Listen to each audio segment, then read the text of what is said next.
They say a mother's love knows no bounds, but what they don't tell you is how that same love can become the very thing that destroys you. I'm Judith, and at 56, I've learned that sometimes the people you die for are the same ones who wish you would. It started innocently enough, the way all heartbreak does. My Thomas got married. Clara seemed like a nice enough girl, quiet, observant, always watching with those careful eyes of hers. But from the moment she walked into our lives, I felt it, that invisible wall building between my son and me, brick by brick, until I couldn't reach him anymore. You have to understand, Thomas wasn't just my son, he was my everything. When his father died 12 years ago, when Thomas was barely 19, I made a promise over that grave. I would be enough, mother and father both. I would give him the world, even if it killed me, and God help me, it almost did. I worked 2 jobs for 8 years straight, days at the insurance office,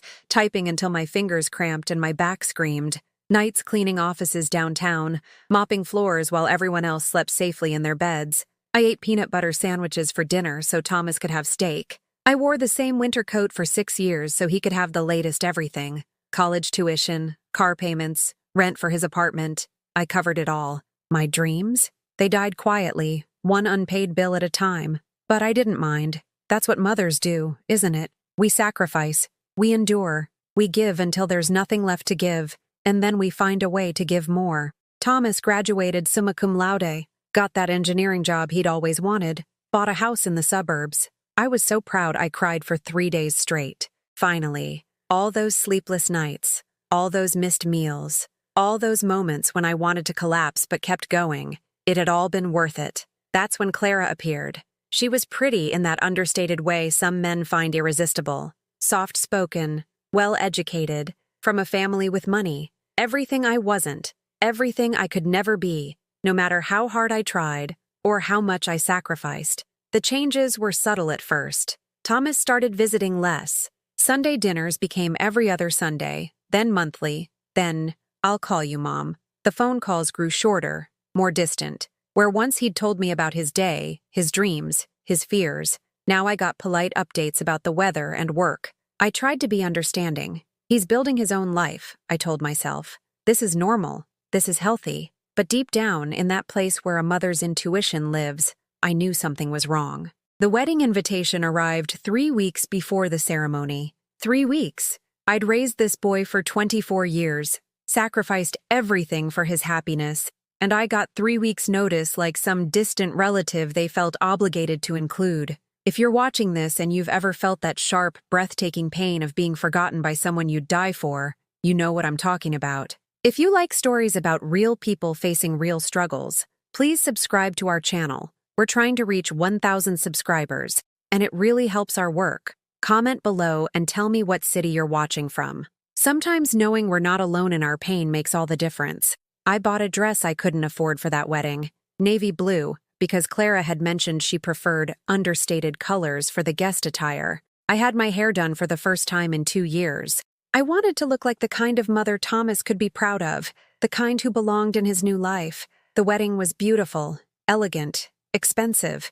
Clara's family filled most of the church. Doctors, lawyers, successful people in designer clothes talking about vacation homes and investment portfolios. My side had 3 people, my sister Martha, my neighbor Mrs. Chen, and me. During the reception, I watched Thomas laugh with Clara's father about golf games and business deals. They spoke the same language: money, status, opportunities. When Thomas introduced me to his new in-laws, I saw it in their eyes, the polite smile that didn't reach their faces. The way they looked at my department store dress and secondhand shoes. I was a problem to be managed, not a person to be welcomed. But I smiled. I played my part. I hugged Clara and told her she was beautiful, and she was. I danced with Thomas to "The Way You Look Tonight," remembering when he was 8 and would stand on my feet while I waltzed him around our tiny kitchen. For 3 minutes and 27 seconds, I had my son back. Then the song ended, and he was gone again. That was 2 years ago. 2 years of watching my only child slip away from me like water through my fingers. 2 years of canceled plans, forgotten birthdays, and phone calls that went straight to voicemail. 2 years of being treated like an embarrassment, a reminder of a life Thomas wanted to forget. I should have seen the signs, should have realized that when someone starts treating you like you're invisible, it's because they wish you actually were. I just never imagined my own son would be the one trying to make that wish come true. The morning it happened, I'd been thinking about giving up, not just on Thomas, but on everything. What was the point of holding on when the only person who mattered had clearly let go? I was tired. Soul deep, bone-weary, tired in a way that sleep couldn't fix. I was driving to the grocery store, taking the same route I'd driven 1,000 times before, the hill on Maple Street that led down to the shopping center. I'd always been careful on that hill. It was steep, and my old Honda wasn't getting any younger. I pressed the brake pedal at the top of the hill, just like always. Nothing happened. I pressed again, harder this time. The pedal went straight to the floor with a sickening, empty feeling. No resistance, no slowing. Just the terrible realization that I was picking up speed on a hill that ended in a busy intersection. Time moved differently then. Seconds stretched like hours as I pumped the brake pedal uselessly, my hands gripping the steering wheel so tight I could hear my knuckles crack. The speedometer climbed, 30, 40, 50 miles per hour. Cars and trees blurred past my windows. The intersection rushed toward me like a mouth waiting to swallow me whole. I yanked the wheel hard to the right, sending my car careening toward the guardrail instead of the intersection filled with innocent people who didn't deserve to die because of my mechanical failure. The impact was tremendous, the sound of metal crushing metal, glass exploding, my body thrown forward and back like a rag doll, then darkness. Blessed, merciful darkness where nothing hurt and no one could disappoint you. I woke up 3 days later in a hospital bed, my left leg in a cast, my ribs wrapped tight, my head pounding like someone was using it for drum practice. But I was alive, broken, but alive. Thomas was there when I opened my eyes. For a moment, just a moment, I thought maybe this accident had been a blessing in disguise. Maybe nearly losing me had reminded him that I mattered. Maybe we could find our way back to each other. "Thank God you're okay, Mom," he said, and he sounded like he meant it. He held my hand while I cried, helped me sip water when the nurses said I could have some. For 2 days, he was my son again. Then I asked the question that changed everything. The mechanic said the strangest thing, I whispered, my voice still rough from the breathing tube they'd removed. He said my brake lines looked like they'd been cut. Can you imagine? Who would do such a thing? I was looking at Thomas when I said it, expecting him to share my confusion, my fear. Instead, I saw something in his eyes that made my blood turn to ice. Guilt. That look in Thomas's eyes haunted me through 6 weeks of recovery. Guilt has a particular weight to it, a heaviness that settles in someone's expression when they're carrying a secret they never intended to reveal. I knew that look. I'd seen it when he was 7 and broke my favorite vase, when he was 16 and came home drunk, when he was 22 and I caught him in a lie about his college grades. But this was different. This guilt was darker, more dangerous. This was the guilt of someone who'd done something unforgivable. I told myself I was imagining things. Pain medication can make you paranoid, can make you see threats where none exist. Surely my own son, the boy I'd raised with every ounce of love in my body, wouldn't have. The thoughts were too terrible to finish. Thomas visited me every day during those first 2 weeks in the hospital. He brought flowers, magazines, those awful pudding cups from the cafeteria that tasted like sweetened plastic. He asked about my pain levels, consulted with doctors, made sure I had everything I needed. To anyone watching, he was the perfect son, but I felt the distance. The way he wouldn't quite meet my eyes when I mentioned the brake lines, the way he changed the subject whenever I talked about the accident, the way his jaw tightened when I said how lucky I was to be alive. Clara came with him sometimes. She'd sit in the corner chair, perfectly composed, saying all the right things. "I'm so glad you're recovering well, Judith. You gave us quite a scare." Thomas was beside himself with worry, but her words felt rehearsed, empty, like lines from a play she'd memorized but didn't believe. I watched her watch me during those visits. Her eyes were calculating, measuring, like she was assessing whether I was still a problem that needed solving. The first real crack in their facade came during my 3rd week in the hospital. I'd been dozing when I heard voices in the hallway outside my room, Thomas and Clara, speaking in hushed tones they thought I couldn't hear. "Should have worked," Thomas was saying, his voice tight with frustration. "Keep your voice down," Clara hissed. "Someone might hear you." She's getting suspicious, asking questions about the brake lines, about why no one investigated. So we make sure she stops asking questions. I held my breath, straining to hear more, but they'd moved away from my door. When they came into my room 5 minutes later, they were all smiles and concern again. Thomas adjusted my blankets. Clara brought me ice chips. Neither of them mentioned brake lines or investigations. That night, I lay awake staring at the ceiling, my mind racing despite the pain medication they'd given me. My son, my baby boy who I'd rocked to sleep for years, who I'd taught to ride a bike and helped with homework and held when he cried, had tried to kill me. The why of it ate at me more than the how. What had I done to deserve this? What terrible crime had I committed that made my own child want me dead?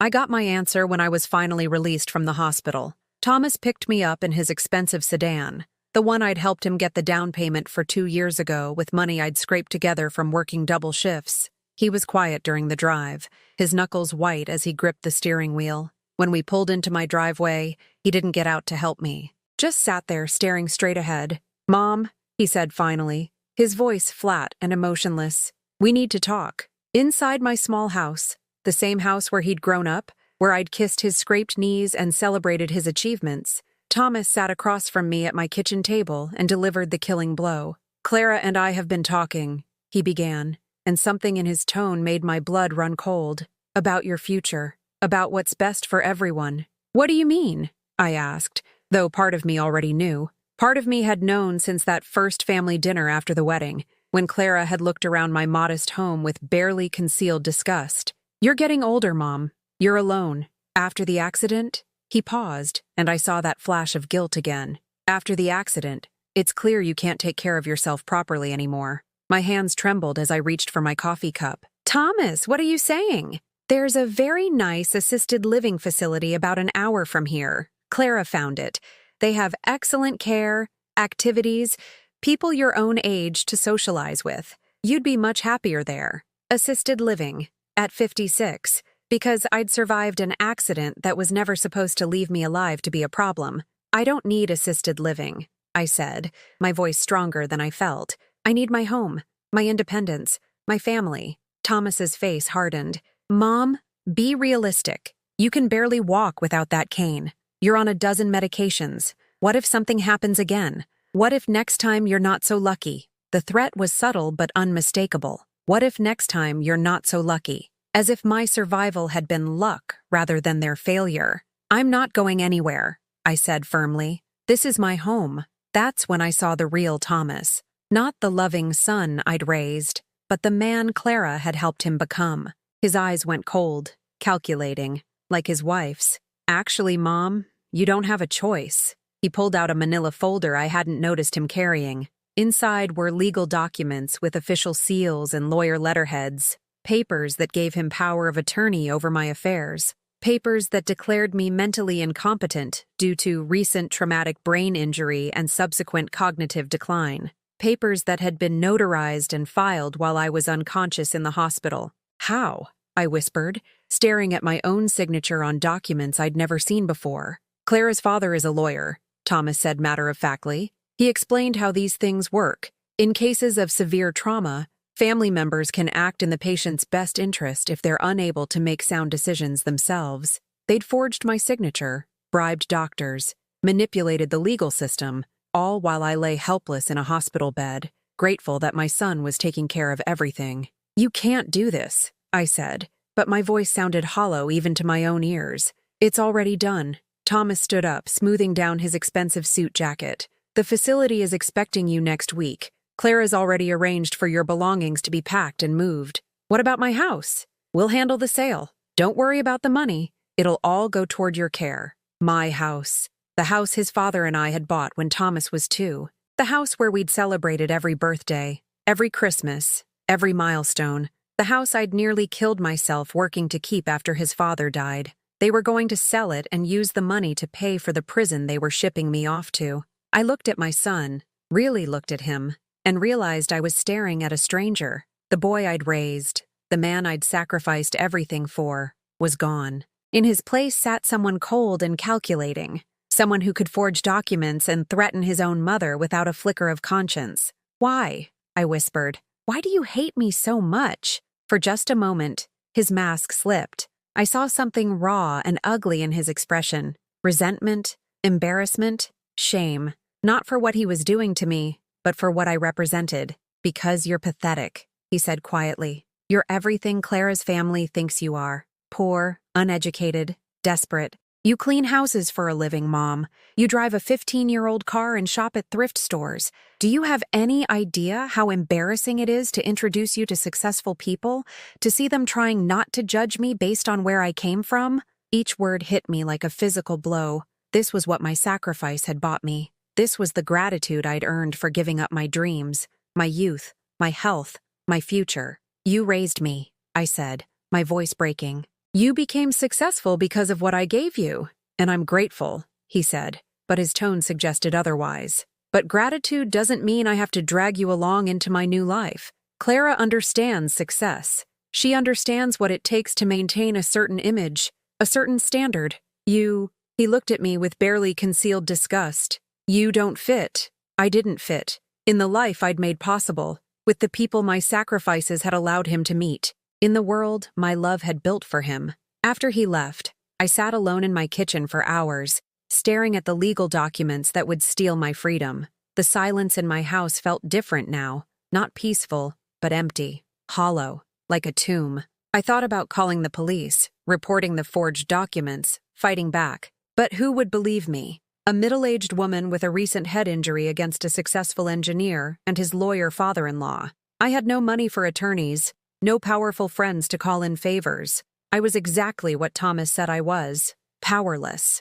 That night, I lay in my own bed for what I knew might be the last time, listening to the house settle around me. Every creak of the floorboards told a story. Thomas taking his first steps in the hallway. His father reading bedtime stories in the living room. Christmas mornings when we were a real family, before death and greed and embarrassment destroyed everything we'd built together. I'd been naive to think love was enough. Naive to believe that sacrifice earned loyalty. Naive to trust that being a good mother guaranteed having grateful children. Some lessons come too late to do any good, but they still come. And sometimes they come with unexpected allies. The assisted living facility was everything Thomas had promised it would be. Clean, well-staffed, filled with people my age who smiled politely and pretended we were all there by choice. Sunrise Manor, they called it, as if giving it a cheerful name could disguise what it really was. A warehouse for inconvenient relatives. My room was small but adequate. A single bed, a dresser,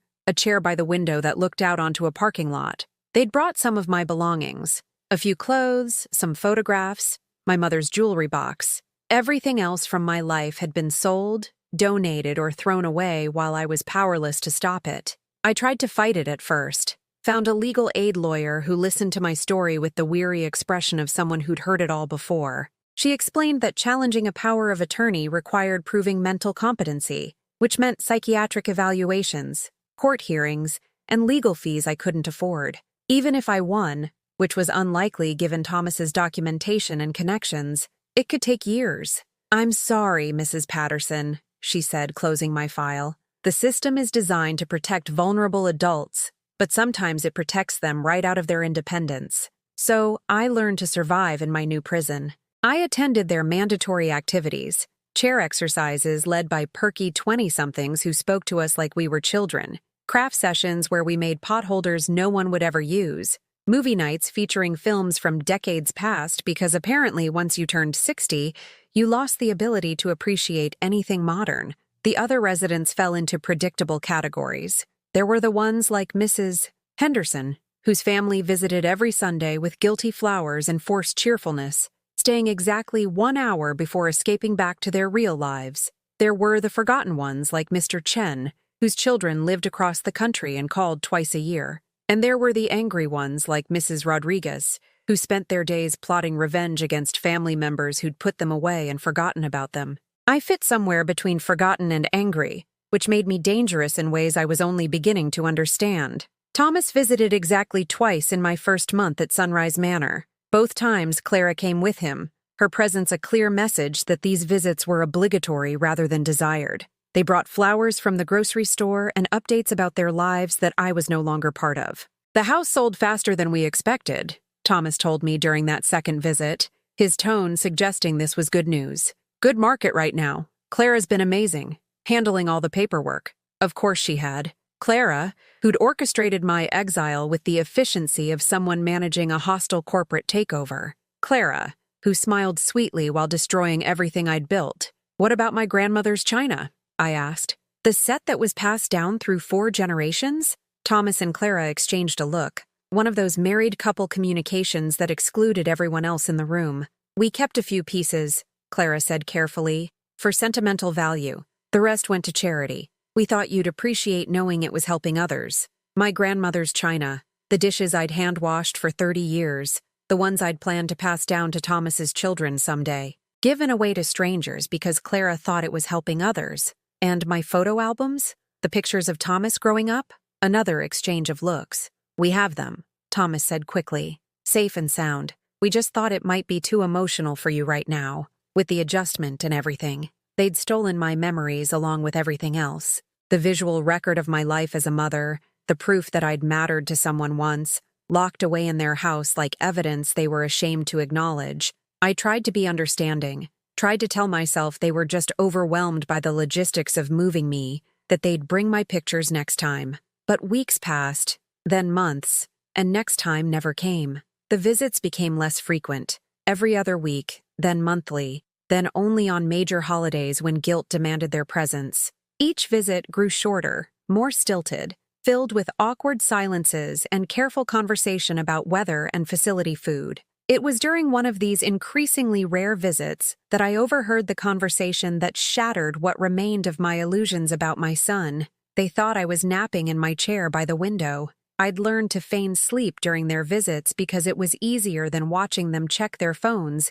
and count the minutes until they could leave. This time, they stepped out into the hallway to discuss something privately, apparently forgetting that the walls at Sunrise Manor were thin and the elderly often had excellent hearing. She's getting suspicious again, Clara was saying, her voice barely above a whisper, asking about the accident investigation, wanting to know why the police never followed up. There was nothing to follow up on, Thomas replied, but his tone was defensive. Car accident, mechanical failure. These things happen. Thomas. Clara's voice carried a warning. You need to stop acting guilty every time she mentions it. She's not stupid, and neither are the staff here. If she starts telling people her own son tried to kill her, she doesn't know anything, Thomas hissed. She can't prove anything. She doesn't need to prove anything. She just needs to plant doubt, make people wonder. Your reputation, our reputation, could be ruined by rumors alone. There it was. The truth I'd suspected but hadn't wanted to believe. My son had tried to murder me, and his biggest concern wasn't remorse. It was getting caught. Maybe we should have just let the first attempt work, Clara continued. This is messier, more complicated. First attempt. The brake lines hadn't been their opening move. How long had they been planning my death? How many other accidents had they arranged that I'd been too trusting to recognize? She's old, Thomas said. These places, people die here all the time. Natural causes, heart attacks, strokes. No one questions it when someone her age just fades away. They were discussing my murder like a business strategy, weighing options, considering timelines. My own son was planning to kill me, and his only concern was making sure it looked natural this time. When they came back into my room, I kept my eyes closed and my breathing steady. They kissed my cheek goodbye, told me they loved me, promised to visit again soon. All lies. All part of the performance they put on for the staff, for the other residents, for themselves. After they left, I sat in my chair and stared out at the parking lot where normal people came and went freely, living lives they'd chosen rather than lives imposed on them by people who were supposed to love them. For the first time since the accident, I cried. Not from pain or fear, but from the devastating realization that I'd spent 56 years loving someone who saw me as nothing more than an obstacle to be removed. The crying attracted attention I didn't want. Nurse Patricia knocked on my door, her round face creased with professional concern. Mrs. Patterson, is everything all right? Your son seemed upset when he left. I almost laughed at that. Thomas, upset, as if he was the victim in this scenario. I'm fine, I lied, wiping my eyes with tissues that felt like sandpaper, just missing my old life. Patricia sat on the edge of my bed, her weight making the mattress dip. She was one of the good ones, genuinely caring rather than just professionally polite. It's hard, she said softly. Adjusting to a new place, new routines, but most of our residents find happiness here eventually. You have to give it time. Time. The one thing Thomas and Clara weren't planning to give me. Patricia, I said carefully, if someone here wanted to report concerns about their family members, who would they talk to? Her expression sharpened. In a place like Sunrise Manor, staff learned to recognize the signs of abuse, neglect, financial exploitation. They'd seen it all before. What kind of concerns? She asked. I hesitated. How do you tell someone that your son tried to kill you? How do you explain that the loving family members who visit and bring flowers are actually planning your death? Who would believe such an outrageous story? Hypothetically, I said, if someone suspected their family wasn't acting in their best interests. Patricia nodded slowly. There are channels. Social services, adult protective services, law enforcement if necessary. We take those concerns very seriously here. But what evidence did I have? Overheard conversations that could be explained away. Suspicious circumstances around an accident that was never investigated. The intuition of a woman whose own son thought she was pathetic? Thank you, I said. I was just wondering. After Patricia left, I made a decision that would change everything. I couldn't prove what Thomas and Clara had done, but I could protect myself going forward. I could be vigilant. I could document everything. Every visit, every conversation, every suspicious moment. If they wanted to kill me, they'd have to work harder for it. I started a journal that night, writing down everything I could remember about the accident, about the forged documents, about the conversations I'd overheard. I hid it behind my dresser, in a space too small for housekeeping to notice during their rushed cleaning rounds. I also started paying attention to the other residents in ways I hadn't before. Mrs. Henderson, whose family brought her expensive gifts but never stayed long enough to have real conversations. Mr. Chen, whose children called but never visited. Mrs. Rodriguez, whose anger might not be paranoia but justified rage. We were all discarded people, warehouse inventory waiting to be written off as losses. But we were also witnesses to each other's treatment, potential allies in a war we hadn't realized we were fighting. Most importantly, I started watching Clara more carefully during their visits. Really watching, because something about her performance felt different from Thomas's. Where he radiated guilt and defensiveness, she seemed calculating, yes, but also careful, like someone walking a tightrope between competing loyalties. Like someone who might not be as committed to my destruction as she pretended to be. The breakthrough came 3 weeks later, during what I thought would be just another miserable family visit. Thomas had called ahead, unusual for him, to say they needed to discuss practical matters regarding my care. He arrived alone, which was even more unusual. Clara always came to these visits, always supervised his interactions with me like a parole officer monitoring a dangerous criminal. "Where's Clara?" I asked as he settled into the uncomfortable visitor's chair. "Working," he said, but something in his tone suggested that wasn't the whole truth. "She had a client emergency. Big case." Thomas fidgeted with his phone, checked his watch twice in 5 minutes, kept glancing toward the door like he expected someone to walk in. When he finally started talking about the practical matters, changing my will, adjusting my insurance beneficiaries, signing new documents, I realized what was happening. Clara wasn't at work. She was providing him with an alibi while he tried to manipulate me into signing my own death warrant. The documents Thomas spread across my bedside table looked official and final. Insurance forms with my name typed in neat boxes. Beneficiary changes that would leave everything to him and Clara. Medical directives that would give them complete control over my end-of-life care. Each signature line weighted like a small grave for my dignity to die in. "It's just paperwork, Mom," Thomas said, but his hands shook slightly as he arranged the papers. "Standard stuff for residents here. The facility requires updated documentation for their records." I stared at the forms, understanding exactly what they were. Not facility requirements, but Thomas's insurance policy. If I signed these papers, I'd be giving him legal permission to let me die if I became inconvenient. Do not resuscitate orders, comfort care, only directives, requests to withdraw life support if I became unable to advocate for myself. "I need time to read through these," I said, reaching for the first document. Thomas's hand shot out, covering the papers. "There's not much to read, just standard language. The important thing is getting them filed before the deadline." "What deadline?" He fumbled for an answer, his eyes darting around the room like he was looking for escape routes. The facility's policy. They need updated paperwork by the end of the month, or they have to reassess your placement here. Another lie. Another manipulation. Another threat disguised as helpful information. Where's Clara? I asked again. She usually handles these kinds of things. Something flickered across Thomas's face. Anger, maybe, or frustration. Clara's busy with her own responsibilities. This is between you and me, Mom. Family business. But that was the problem, wasn't it? We weren't family anymore. Family doesn't forge documents to steal your freedom. Family doesn't cut brake lines and hope you die quietly. Family doesn't visit twice a month like you're a chore to be checked off a list. I was a liability to be managed, nothing more. I'm not signing anything today, I said, pushing the papers away. Thomas's mask slipped completely then. The forced patience, the fake concern, the pretense of caring, all gone in an instant. What remained was cold calculation and barely controlled rage. You don't have a choice, he said quietly. You're here because you can't make rational decisions anymore. The state agrees.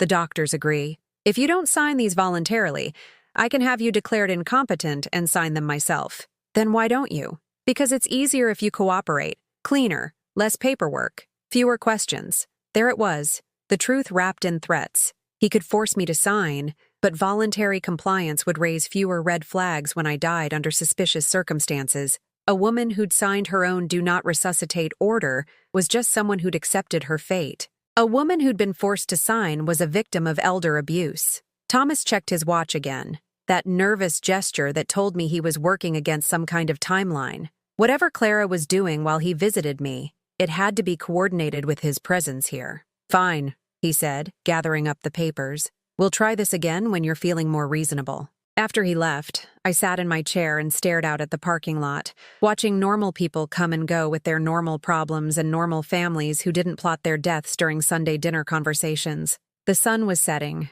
painting the sky in shades of orange and pink that reminded me of summer evenings when Thomas was small, when we'd sit on our front porch and watch fireflies dance in the gathering darkness. Those memories felt like artifacts from someone else's life now, evidence of a happiness so complete I could barely remember what it felt like to be loved unconditionally. That night, I wrote everything in my hidden journal. Every word Thomas had said, every nervous gesture, every lie he'd told. The evidence was circumstantial, probably inadmissible in court, but it was something. A record that I'd existed, that I'd mattered, that someone had cared enough to murder me. The thought should have been terrifying, but I found myself feeling strangely empty instead. Death, when it comes as a relief from unbearable loneliness, loses much of its sting. Maybe Thomas was doing me a favor. Maybe an early grave was better than years of slow decay in a place where people went to be forgotten. I'd been at Sunrise Manor for 4 months when Mrs. Rodriguez died.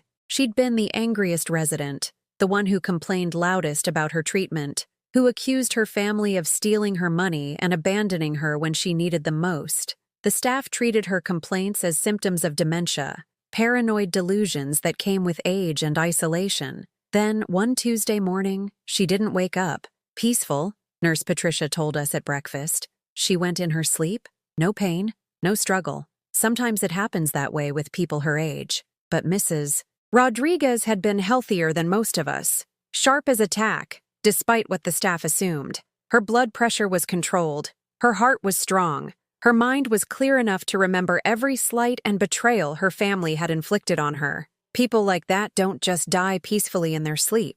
At her funeral, attended by guilty family members who'd ignored her for years, but showed up to play grieving relatives for the cameras, I watched her daughter cry crocodile tears over a casket that might as well have been empty. Mrs. Rodriguez had been dead to them long before her heart stopped beating. She's at peace now, the daughter told anyone who'd listen. No more pain, no more confusion. It's what she would have wanted. But I knew better. Mrs. Rodriguez had wanted justice, not peace. She'd wanted acknowledgement, not oblivion. She'd wanted her family to admit they'd wronged her, not to bury their guilt along with her body. Standing at that graveside, watching hypocrisy disguised as mourning, I realized something that chilled me to the bone. This was my future, a convenient death that would relieve everyone of their guilt and obligations. A funeral where Thomas and Clara would play grieving family members while secretly celebrating their freedom from the embarrassing reminder of humble beginnings. The difference was that Mrs. Rodriguez had died angry but helpless.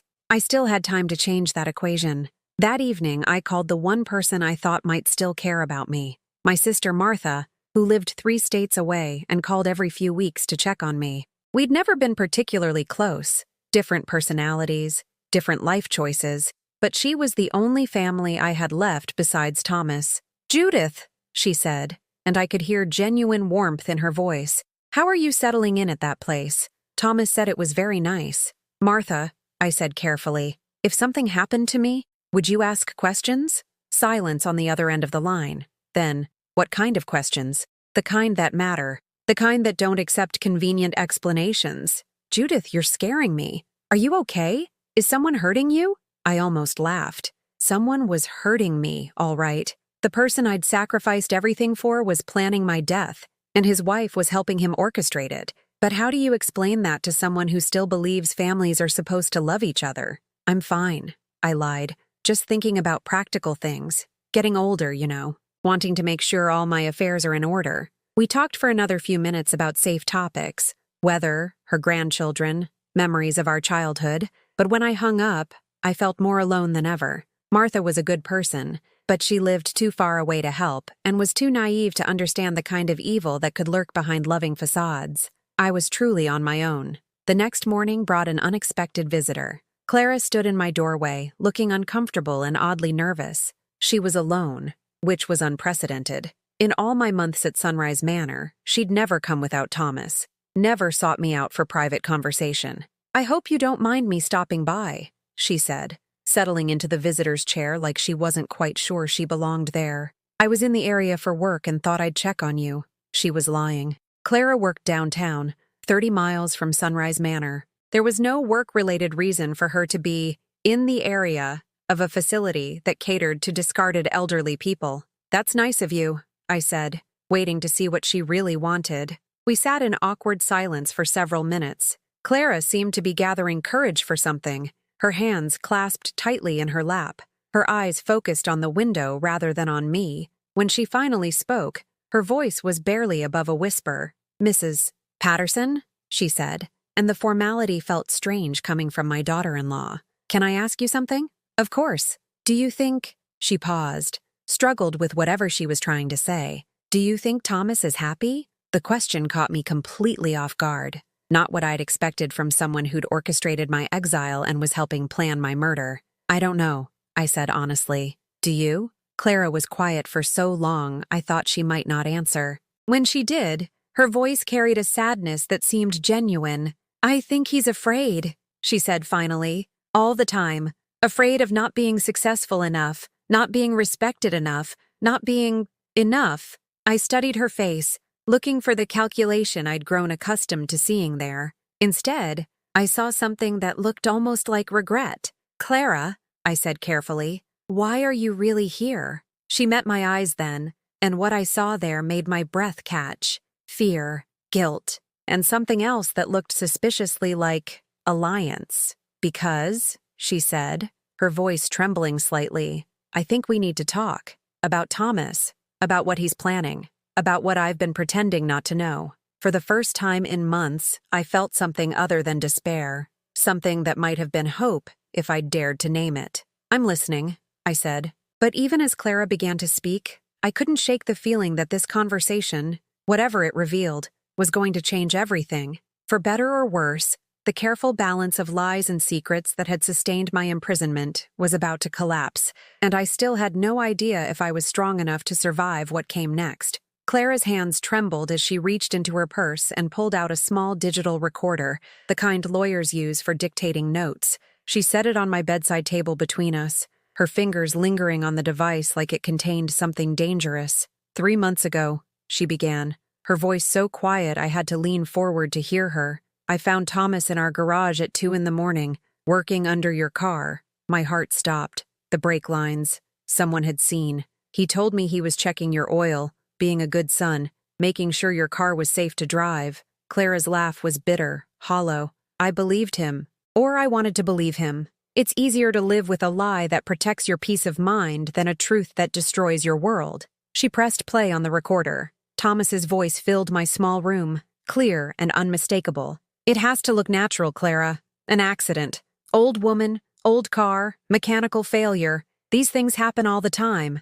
No one investigates a brake failure unless there's reason to suspect foul play. My own daughter-in-law's voice responded, Thomas, we can't. This is your mother. She raised you, sacrificed everything for you. That's exactly the problem. His voice rose, angry and frustrated. She's a constant reminder of where I came from, what I used to be. Every time I introduce her to colleagues, every time she shows up at company events in her discount store clothes, she undermines everything I've built. She's holding me back, Clara, holding us back. There has to be another way. Assisted living, like we discussed. Assisted living costs $40,000 a year. Do you know what we could do with that money? The house we could buy, the lifestyle we could have? Besides, she'll never agree to go willingly. She's stubborn, always has been. This way is cleaner, kinder even, kinder. My son thought murdering me was an act of kindness. Clara stopped the recording and looked at me with eyes full of shame and sorrow. I should have stopped him then. Should have called the police, warned you something. But I was a coward. I told myself maybe I'd misunderstood. Maybe he was just angry and saying things he didn't mean. But you knew, I said, my voice hoarse with the weight of betrayal. When my brakes failed, you knew it wasn't an accident. Yes, the word came out like a confession in church, heavy with guilt and regret. I knew, and I hated myself for knowing. I hated myself more for not stopping it. She reached into her purse again and pulled out a manila folder thick with documents. After the accident, when you were in the hospital, Thomas started planning the next phase. The power of attorney documents, the assisted living placement, the medical directives he tried to get you to sign yesterday. Yesterday.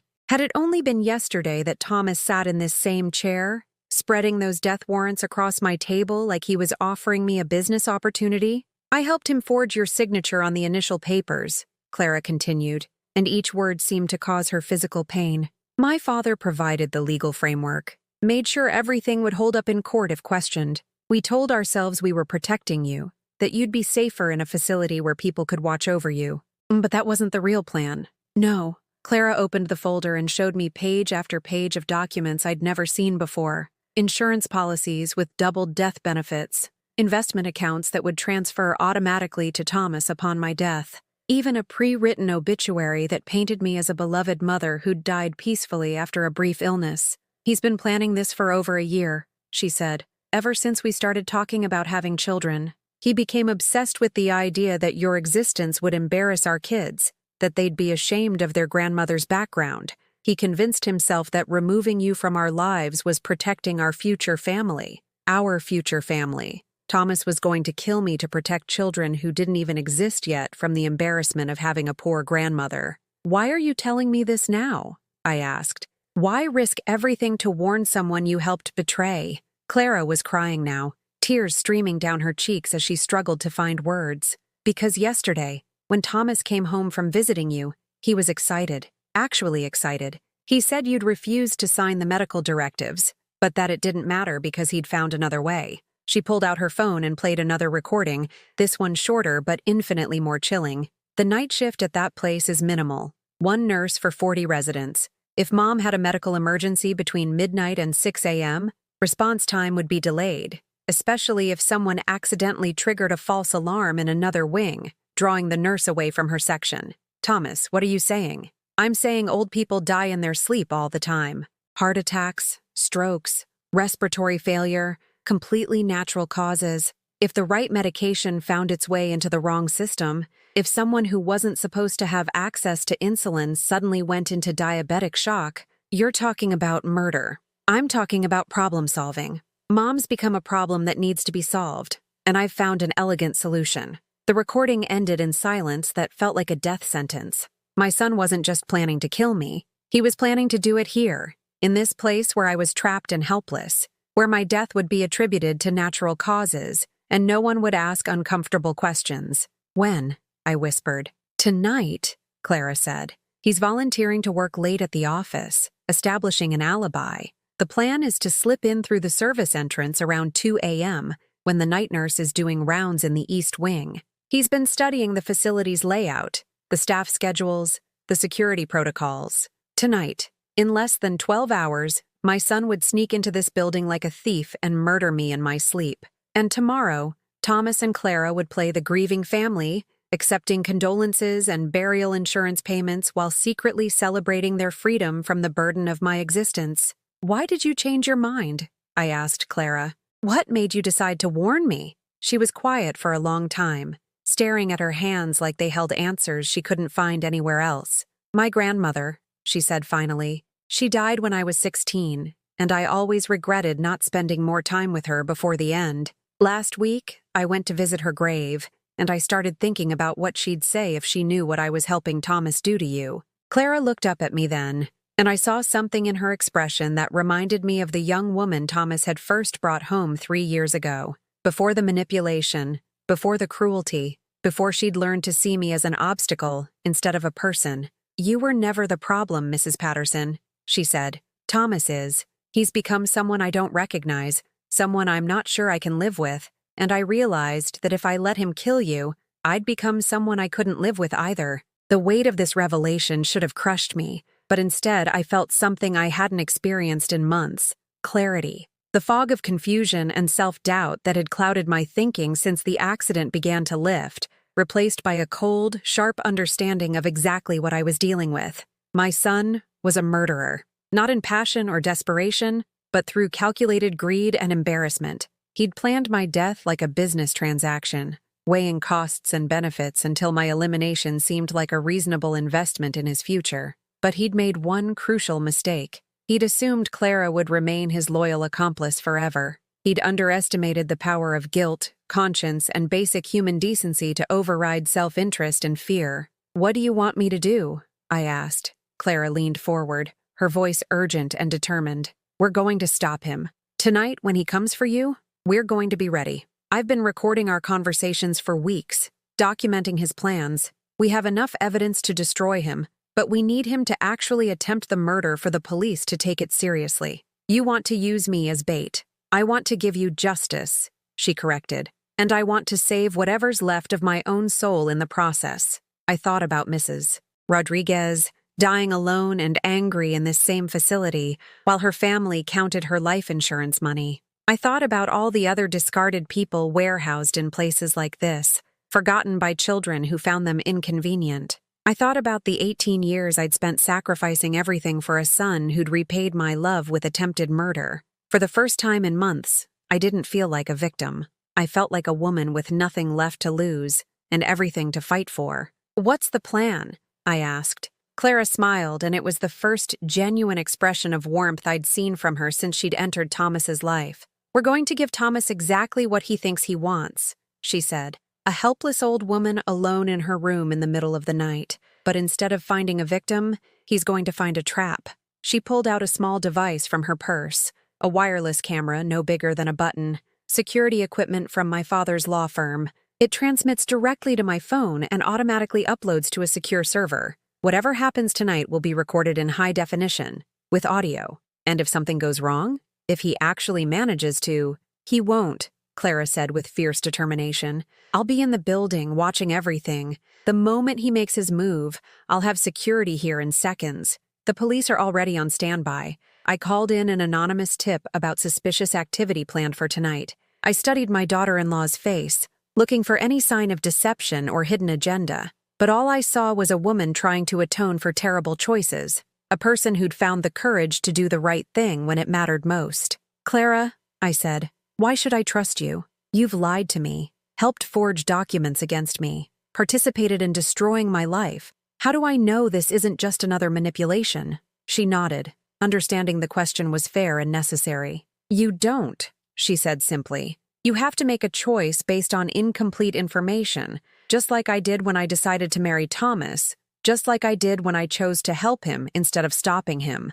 The difference is, this time I'm choosing to protect someone instead of hurt them." The room fell silent, except for the soft hum of the ventilation system and the distant sounds of evening activities in the common areas. Somewhere down the hall, someone was watching television. In another room, a woman was crying softly, whether from pain or loneliness. I couldn't tell. This was my life now. This sterile room, these institutional sounds, these carefully managed interactions with people paid to pretend they cared about my welfare. Unless I found the courage to fight back. "All right," I said, surprising myself with the steadiness of my voice. "Let's do it." Clara's relief was visible, her shoulders sagging as tension left her body. "There's one more thing," she said. "After tonight, assuming everything goes according to plan, you can't stay here. Thomas will be arrested, but his family has connections. Money, influence. They might find ways to retaliate or to have you declared incompetent again. What are you suggesting?" "I'm suggesting you disappear. Start over somewhere Thomas and his family can't find you. I have money saved, enough to help you get established somewhere safe. It's the least I can do after what I've helped put you through. Freedom. Not just survival, but actual freedom to rebuild whatever was left of my life on my own terms." The possibility seemed almost too good to believe after months of powerlessness and despair. "I don't know how to thank you," I said. Clara shook her head. "Don't thank me yet. Thank me after we survive tonight." The hours between Clara's departure and midnight crawled by like months. I'd never been more aware of time passing, each tick of the institutional clock on my wall marking another step closer to the moment when my son would walk through that door planning to end my life. Clara had positioned the tiny camera in the corner of my room, disguised among the fake flowers in a vase her own mother had brought during one of her rare, guilt-driven visits. The device was invisible unless you knew exactly where to look, its lens no bigger than a pinhead, but capable of capturing everything that happened in crystal-clear detail. "Remember," Clara had whispered as she prepared to leave, "act natural. Pretend to be asleep when he comes in, but don't sleep so deeply that you can't respond if something goes wrong. I'll be monitoring the feed from the parking lot, and security will be positioned on both ends of the hallway." But natural felt impossible when every nerve in my body was on high alert. How do you pretend to sleep when you know your own child is coming to murder you? How do you slow your heartbeat enough to appear unconscious when adrenaline is coursing through your veins like liquid fire? I tried reading, but the words blurred together on the page. I tried watching television, but every sound in the hallway made me jump, thinking Thomas had arrived early. Finally, I gave up on distraction and simply lay in bed, staring at the ceiling and thinking about how we'd gotten to this point. Where had I gone wrong as a mother? What signs had I missed that might have told me the sweet boy who used to bring me dandelions was capable of cold-blooded murder? I'd taught him right from wrong, taken him to church, modeled kindness and sacrifice and unconditional love. How does a child raised with love learn to see that love as a burden worth killing to escape? Maybe that was the problem. Maybe I'd loved him too much, sacrificed too much, given him everything so easily that he'd never learned to value what he received. Maybe in trying to spare him every hardship I'd endured, I'd created a man who saw hardship in others as a personal affront rather than a shared human condition. Or maybe some people are just born broken, and no amount of love can fix what was never whole to begin with. The night shift change happened at 11 p.m. I heard Nurse Patricia finishing her rounds, checking on the residents who needed medications or assistance with personal care. Her footsteps paused outside my door, and I held my breath, wondering if she'd come in to check on me. "Sleep well, Mrs. Patterson," she called softly through the door. "Sweet dreams." If only she knew that the only dreams I was likely to have tonight involved my son standing over my bed with a syringe full of insulin, watching me die while calculating how much money my death would put in his bank account. The new night nurse introduced herself over the intercom as Jennifer, her voice young and cheerful in the way that suggested she hadn't been working these shifts long enough to develop the weary professionalism that came with years of watching people die alone in sterile rooms. At midnight, the facility settled into its deepest quiet. No more televisions playing in common areas, no more conversations in the hallways, no more maintenance staff rolling carts of supplies from room to room. Just the soft hum of ventilation systems and the occasional beep of monitoring equipment for residents who needed more intensive care than I did. My phone buzzed softly. A text from Clara. "In position. Camera feed is clear. Are you ready?" I typed back, "As ready as anyone can be for their own son to try to kill them. He won't succeed, I promise." But promises felt fragile in the darkness of that room. Clara meant well, but she was still the woman who'd helped forge documents to steal my freedom, who'd stood by while Thomas destroyed my life piece by piece. Could I really trust her when everything depended on her following through with a plan that put her own marriage and freedom at risk? I didn't have a choice. Trust Clara or die alone. Those were my only options. At 12:47 a.m., my phone buzzed again. Thomas just left the office building. He's driving toward your location. 20 minutes out. 20 minutes to live or die. 20 minutes to discover whether justice was possible or if evil really did triumph when good people failed to act in time. I closed my eyes and tried to regulate my breathing, to appear genuinely asleep when Thomas arrived. But my heart was pounding so hard, I was certain he'd hear it the moment he entered the room. How do you fake peaceful sleep when you're terrified and furious and heartbroken all at the same time? At 1:15 a.m., Clara texted, "Service entrance alarm just went off in the East Wing. Thomas triggered it to draw the nurse away from your section. He's inside the building." This was really happening.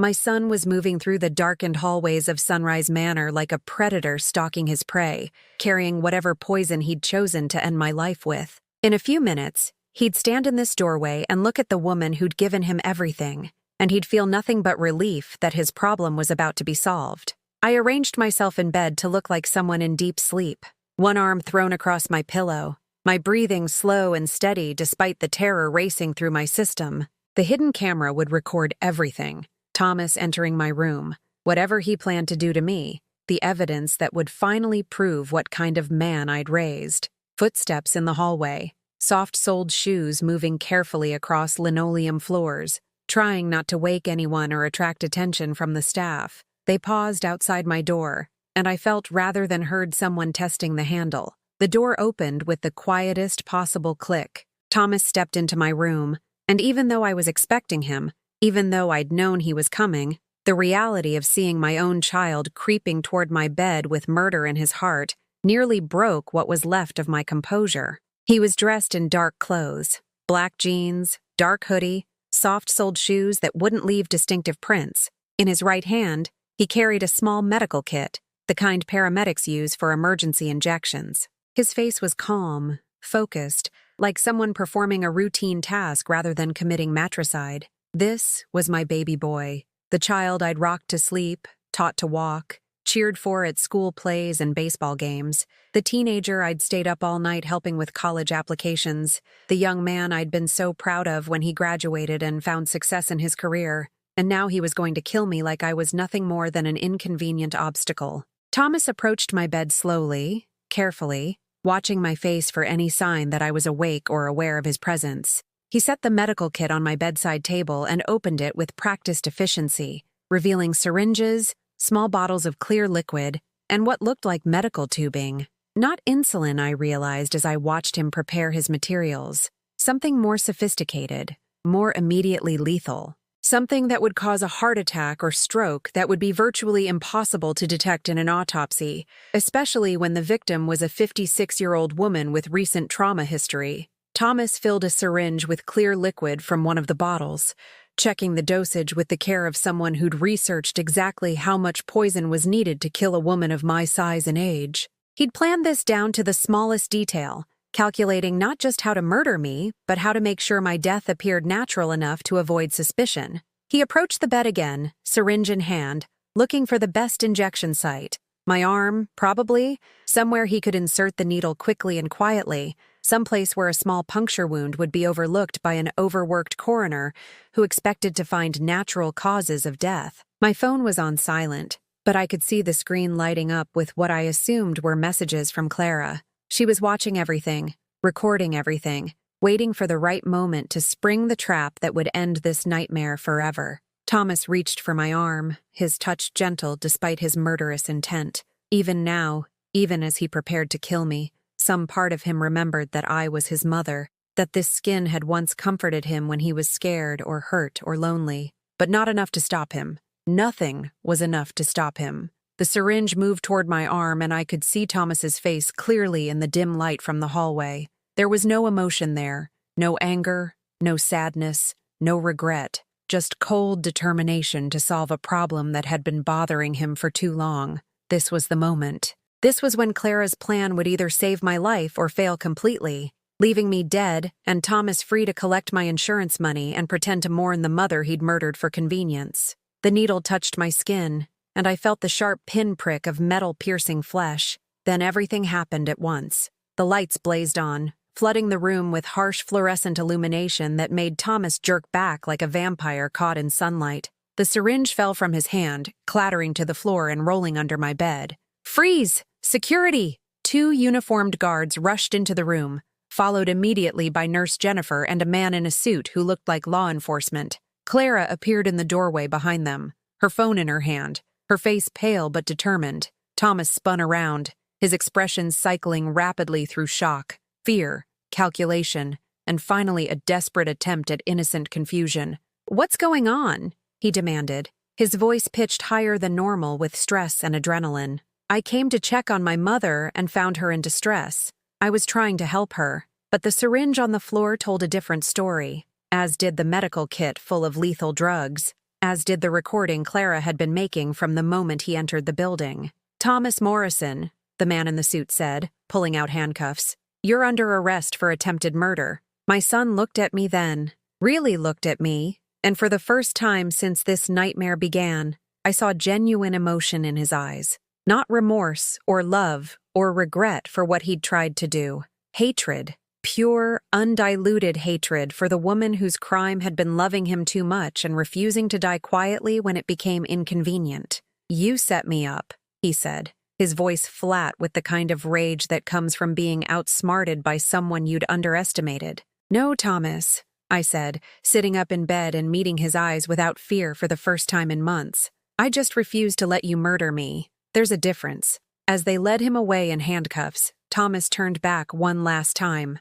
"This isn't over," he said. "My family has money, connections. I'll be out in hours, and when I am—" "When you are," Clara interrupted, stepping forward so he could see her clearly, "you'll be a convicted felon with a mountain of evidence against you, and a wife who's testifying for the prosecution." The look on Thomas's face when he realized Clara had betrayed him was almost worth everything I'd endured. Almost. The police station at 3 a.m. felt like a different world from the sterile quiet of Sunrise Manor. Fluorescent lights buzzed overhead, casting harsh shadows across Detective Sarah Martinez's tired face as she reviewed the evidence spread across her desk. Clara sat beside me in an uncomfortable plastic chair, her hand occasionally reaching over to squeeze mine when the weight of everything threatened to overwhelm us both. "Mrs. Patterson," Detective Martinez said, looking up from the video footage on her laptop, "I have to tell you, in 23 years of police work, I've never seen a case quite like this one. The premeditation, the systematic planning, the sheer callousness of it. It's extraordinary, extraordinary. That was one word for discovering your only child had been plotting your murder with the same methodical attention he once applied to his college homework. Will the charges stick?" I asked. Thomas mentioned his family having connections, money for lawyers. Detective Martinez's expression hardened. "Money can buy good lawyers, but it can't erase video evidence of attempted murder. We have him on camera entering your room with lethal injection equipment. We have Mrs. Morrison's recordings of him planning the crime, and we have the physical evidence of the doctored brake lines from your original accident." She gestured to another folder on her desk. "After Mrs.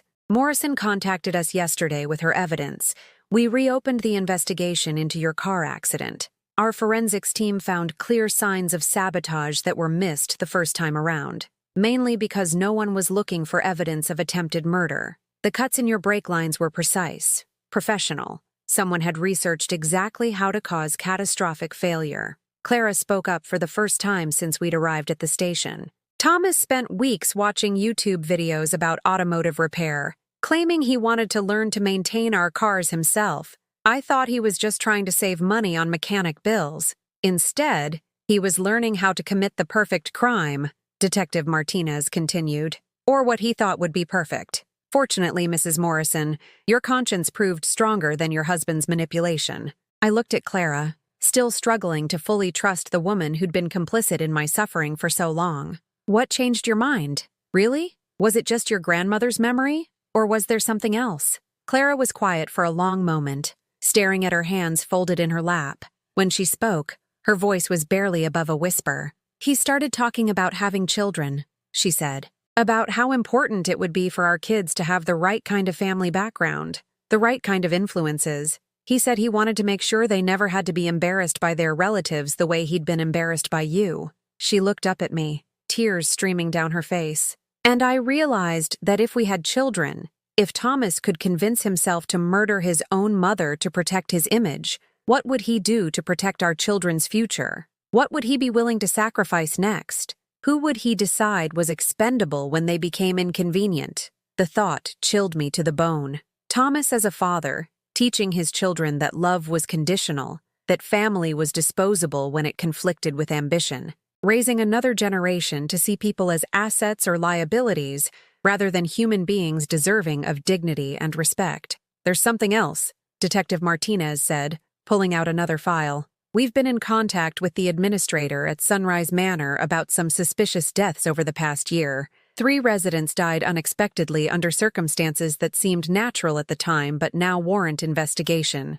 Mrs. Rodriguez, I'd been right to suspect her death wasn't natural. We found evidence that your son had been researching that facility for months before your accident. He'd studied their security procedures, their staffing schedules, their protocols for handling medical emergencies. He knew exactly how to navigate their systems. You think he killed other people there? We think he may have been testing methods, the detective said grimly, experimenting with ways to cause deaths that would appear natural. Mrs.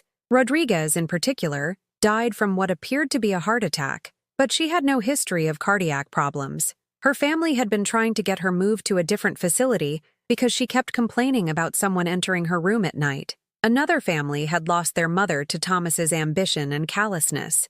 Another woman had died alone and afraid, probably knowing something was wrong but unable to convince anyone to believe her. Will you be able to prove it? Clara asked. That's harder, Detective Martinez admitted. The bodies were cremated, so physical evidence is limited. But if we can establish a pattern of behavior, if we can prove he was experimenting with murder techniques in preparation for killing his mother, it strengthens our case significantly. She closed the folders and leaned back in her chair. Right now, we have enough evidence to charge Thomas with attempted murder in the first degree, conspiracy, elder abuse, and fraud related to the forged power of attorney documents. Depending on what we find regarding the other deaths, additional charges may follow. What happens next? I asked. Next, you go home, Detective Martinez said, or wherever you consider home to be now. We'll need you available for testimony when this goes to trial, but that could be months away. Thomas's family has already posted bail,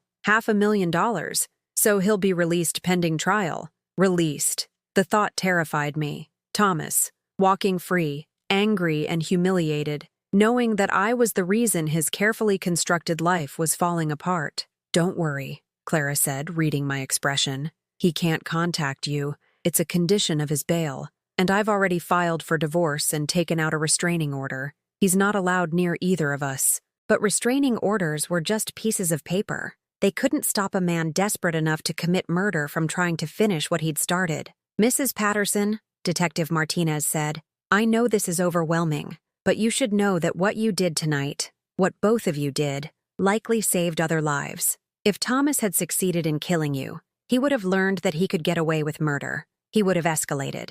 The detective's words should have made me feel proud, heroic even. Instead, I felt hollow and exhausted, drained by the knowledge that my own child had been so far gone that stopping him required treating him like the dangerous criminal he'd become. There's one more thing, Clara said, pulling an envelope from her purse.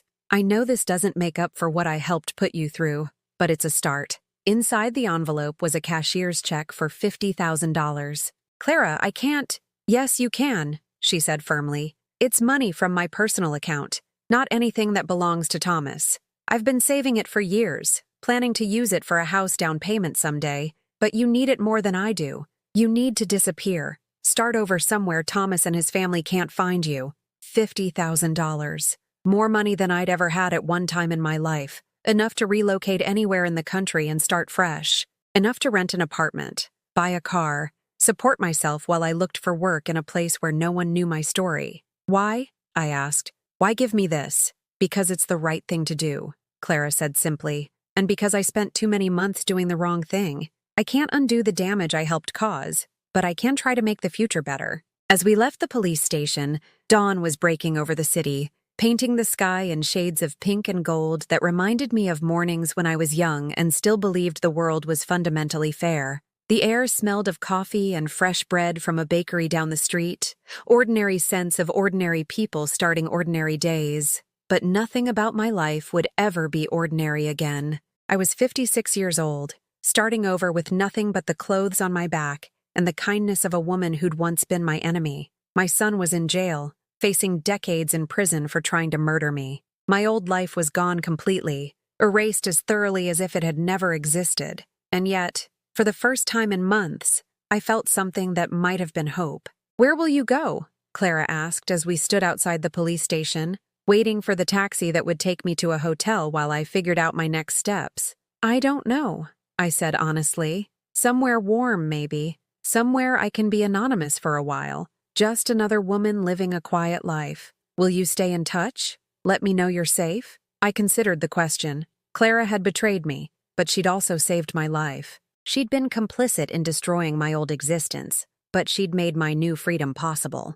The relationship between us would always be complicated, built on a foundation of shared trauma and mutual redemption. "Maybe," I said, "after the trial, after everything settles down, maybe then we can figure out how to be family again." Clara nodded, understanding that forgiveness was a process, not a single decision.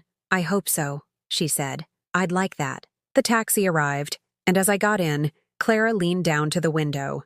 "Mrs. Patterson, Judith, I need you to know something. Thomas may have been embarrassed by where he came from, but he should have been proud. You raised him with love and sacrifice and strength. What he became?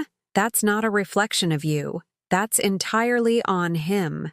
As the taxi pulled away, I watched Clara grow smaller in the rear window until she disappeared entirely. In a few hours, she'd go home to a house that no longer contained her husband, to a life that no longer included the man she'd married. She was starting over too, in her own way. The hotel room was generic, but clean, with a view of the city skyline and a bed that was mine for as long as I needed it. I sat by the window and watched the sun rise fully, thinking about all the dawns I'd seen through the windows of other people's houses, the tiny apartment where I'd raised Thomas, the house his father and I had bought together, the sterile room at Sunrise Manor where I'd almost died. This sunrise was different. This one belonged to me. My phone buzzed with a text from Detective Martinez.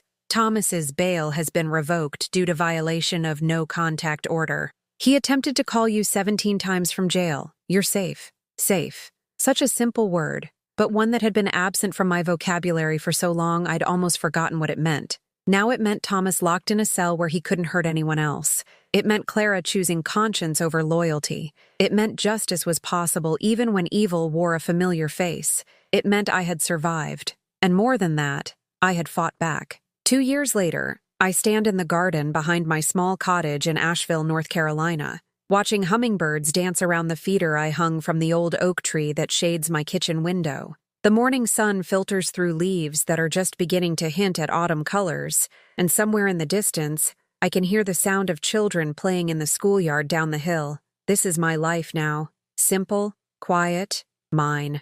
The cottage came furnished, which was perfect for someone starting over with nothing but a suitcase and a cashier's check. 2 bedrooms, 1 bathroom, a kitchen with windows that face east so I can watch the sunrise while I drink my coffee. The landlord, Mrs. Chen, no relation to my old neighbor, is a widow in her 70s who rents to women of a certain age who appreciate peace and quiet. She asked no questions about my past, accepted 3 months' rent in advance, and told me the garden was mine to tend if I had the inclination. I had the inclination. Working with soil and seeds has become my therapy, my meditation, my daily proof that beautiful things can grow from the darkest places. The previous tenant had let everything go to weeds, but underneath the neglect, I found the bones of something lovely. Rose bushes that just needed pruning, perennial flowers that came back stronger after a hard winter, fruit trees that had been waiting patiently for someone to care enough to tend them properly. Like me, the garden needed time to heal. Like me, it bloomed again when given the chance. I work part-time now at the local library, helping people find books and navigate the computer systems that still sometimes feel foreign to someone my age. The job doesn't pay much, but it doesn't need to. Clara's gift, invested wisely with the help of a financial advisor who specializes in helping women restart their lives, provides enough income to cover my modest needs. More importantly, the work gives me purpose and human connection, without the stress of trying to rebuild a career at 58. My colleagues know me as Judith Matthews. I legally changed my name after the trial, wanting to shed every connection to the life Thomas had tried to steal from me. They think I'm a recent widow who moved to North Carolina to be closer to nature and start fresh. It's not entirely a lie. The woman I used to be, Thomas's mother, the woman who sacrificed everything for a love that was never returned, she did die in that hospital room when I finally understood what my son had become. The trial lasted 6 weeks. I testified for 3 days, walking the jury through 18 years of sacrifice and betrayal, explaining how a mother's unconditional love had been repaid with calculated murder attempts. Clara testified for 2 days, her recordings and evidence providing the concrete proof that no amount of expensive lawyers could explain away. Thomas's defense team tried everything. They claimed he'd suffered a psychological break after years of caring for an increasingly unstable mother. They suggested I'd manipulated Clara into fabricating evidence out of spite and mental illness. They painted me as a bitter, delusional woman who'd driven her successful son to desperation with unreasonable demands for attention and financial support. None of it worked. The jury saw through every lie, recognized every manipulation tactic, understood exactly what kind of man Thomas had revealed himself to be. The verdict was unanimous, guilty on all counts. 25 years to life, with the possibility of parole after 15 years if he demonstrated genuine rehabilitation and remorse. He'll be 62 when he's first eligible for release, assuming he ever develops the capacity for actual remorse rather than just regret for getting caught. I was in the courtroom when they read the verdict. Thomas looked directly at me as the judge pronounced his sentence, and I saw no remorse in his eyes, no acknowledgement of the pain he'd caused or the lives he'd destroyed, just cold anger at being held accountable for his choices, fury at a world that had finally refused to give him everything he wanted simply because he felt entitled to it. That was the last time I saw my son, the last time I ever will see him, if I have anything to say about it. Clara attended the sentencing too, sitting across the courtroom from Thomas's family, who'd spent a fortune trying to buy his freedom, and were now facing the reality that all their money and connections couldn't erase video evidence of attempted murder. She caught my eye as we left the courthouse and nodded once, a gesture that said everything and nothing, acknowledgement that justice had been served, but that neither of us felt particularly triumphant about it. We'd destroyed a family to save a life. We'd exposed evil wearing a familiar face. We'd done the right thing, but the right thing had come at a cost that would echo through both our lives forever. I heard from Clara once after the trial, a letter forwarded through my lawyer since I'd asked that my new address remain confidential. She'd moved to Seattle, started working for a nonprofit that helped women escape domestic violence, and was pursuing a law degree with a focus on elder advocacy. Her marriage to Thomas had been annulled on grounds of fraud. Apparently, deliberately concealing your spouse's plans to commit murder qualified as misrepresentation, severe enough to void a marriage contract. "I think about you often," she wrote. "I hope you've found peace, and I hope someday you might be able to forgive me completely for the role I played in your suffering. I've dedicated my life to making sure other families don't have to go through what we went through. It's not enough to make up for what I did, but it's a start." I never wrote back, but I didn't throw the letter away either. It sits in a box in my closet, along with the few photos I'd managed to save from my old life and the journal I kept during those dark months at Sunrise Manor. Someday, maybe, I'll be ready to respond. Someday, the wound might heal enough that I can offer the complete forgiveness she's seeking, but not yet. Some betrayals take longer to forgive than others, even when they end in redemption. My new life isn't perfect, but it's mine in a way that my old life never was. I make my own decisions about how to spend my time, my money, my energy. I choose which books to read, which movies to watch, which neighbors to befriend and which to politely avoid. Small freedoms, perhaps, but they feel enormous to someone who'd spent months as a prisoner in someone else's vision of what her life should be. I've made friends here, real friends, not just people who tolerate my presence out of obligation or politeness.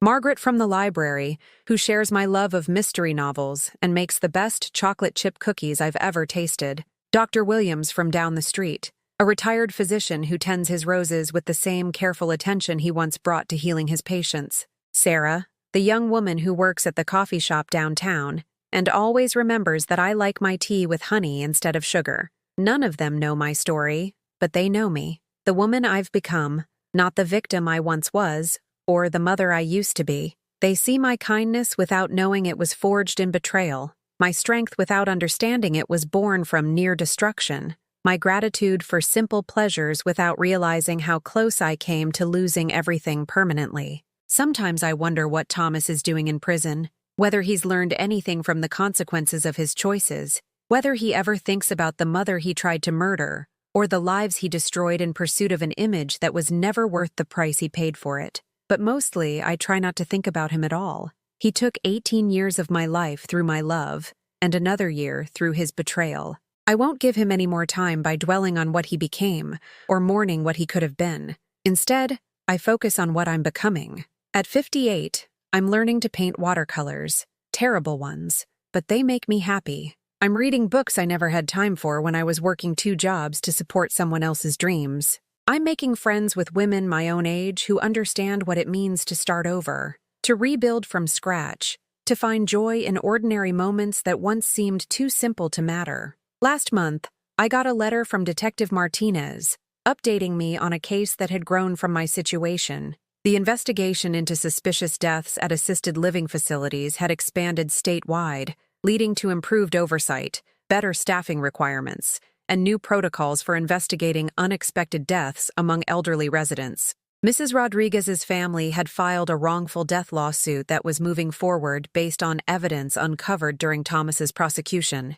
Good things growing from dark soil, justice spreading beyond the boundaries of my personal story to protect other vulnerable people who might otherwise suffer in silence. Your courage in fighting back, Detective Martinez wrote, has made a difference for families you'll never meet, in ways you may never fully understand. You should be proud of that. Proud. It's still a strange word to apply to my survival, but I'm learning to accept it.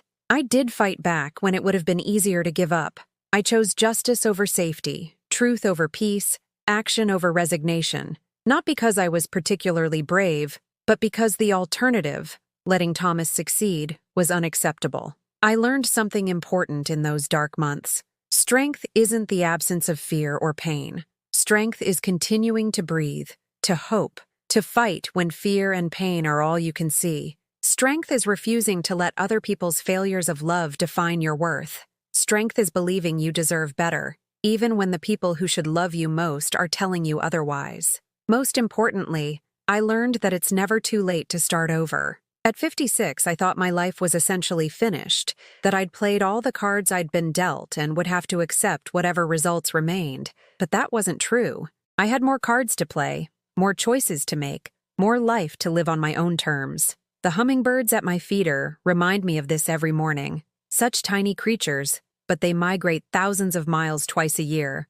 crossing oceans and mountains to find the places where they can thrive. They don't stay where the flowers have died or the nectar has run out. They move on. They start over. They find new sources of sweetness to sustain them. That's what I did. I migrated to a place where I could thrive again. As I write this, sitting in my garden with a cup of tea cooling beside me and the sound of wind chimes dancing in the breeze, I think about all the women who might be reading my story. Women who feel trapped, forgotten, discarded by families who should cherish them. Women who think it's too late to fight back, too late to demand better, too late to start over. It's not too late. It's never too late to decide you deserve dignity, respect, and love, even if you have to give those things to yourself first. Sometimes the people we love most are the ones who understand our worth the least. Sometimes the families we sacrifice everything for are the ones who appreciate us least. Sometimes the greatest act of love we can perform is refusing to enable their cruelty any longer. I learned that silence in the face of betrayal isn't loyalty. It's complicity in your own destruction. Speaking up, fighting back, demanding justice isn't selfishness. It's self-preservation, and it's often the only way to protect others from suffering the same fate. Most of all, I learned that when someone shows you who they really are, believe them the first time. Love isn't enough to change fundamentally selfish people into caring ones. Sacrifice isn't enough to earn gratitude from people who see your love as an entitlement rather than a gift. But you are enough. You always were enough. And you deserve better than settling for crumbs of affection from people who should be offering you banquets of love. If you're in a situation like mine was, if you're being treated as disposable by people who should treasure you, please remember, your story doesn't have to end in their vision of your worth. You can write a different ending. You can fight back. You can start over. You can learn that sometimes, when everything falls apart, it's actually falling into place. The sun is setting now behind my cottage, painting the sky in shades of orange and pink that remind me of all the beautiful endings that are also beautiful beginnings. Tomorrow, I'll wake up in my own bed, in my own home, surrounded by my own choices and my own peace. Tomorrow and every day after that will be mine. That's the greatest victory of all.